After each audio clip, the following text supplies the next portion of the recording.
శ్రీ ఆంజనేయం ప్రసన్నాంజనేయం ప్రభాదివ్య కావ్యం. అమ్మో నాకు మొత్తం రాదు కానీ రాత్రిపూట భయమైతే అంజన్నను గిట్లనే తలుసుకుంటారు చాలా మంది, మంచిగా ధైర్యం వస్తుందని. అంజన్న పేరు చెప్తే దెబ్బకే దయ్యాలు భూతాలు తోక వీక్తాయట. మస్తు పవర్ఫుల్ దేవుడు హనుమంతుడు, సీతారాములకు మస్తు నమ్మికైనోడు. ఇవాళ ఆయన పుట్టినరోజు, మరి భక్తులు ఎట్లా చేసిండ్రో మనం చూడాలా. అంజన్న జయంతి పండగను మస్తు సంబరంగా చేసిండ్రు హైదరాబాద్లా. గౌలిగూడ రాములవారి గుడిలా పూజలు చేసిండ్రు. ఆడికెళ్ళి హనుమంతుని విగ్రహాలతోని సికింద్రాబాద్లున్న థర్డ్ బన్ వీరాంజనేయ గుడి దాకా పెద్ద ఊరేగింపు తీసిండ్రు. తొవ్వలను మొత్తం షెండూరం కలర్ బట్టలతోని సింగారించిండ్రు.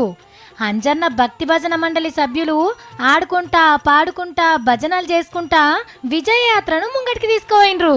గిద్ చూడుండ్రి, ముస్లిం అన్నలు సల్లవోసి హనుమాన్ భక్తుల దూప తీర్చిండ్రు. మతాలు వేరైనా మనమంతా ఒక్కటే అని చెప్పిండ్రు. ఇట్లా ఇక అంజన్న అనంగానే మనకు కొండగట్టు యాదకొస్తుంది కదా. ఈడ కూడా సంబరంగానే జరిగింది పండగ. కాకుంటే ఈ తాపకు భక్తులు ఎక్కువ మంది రాలే, మాలేసుకున్నోళ్ళు కూడా తక్కువనే ఉన్నారు.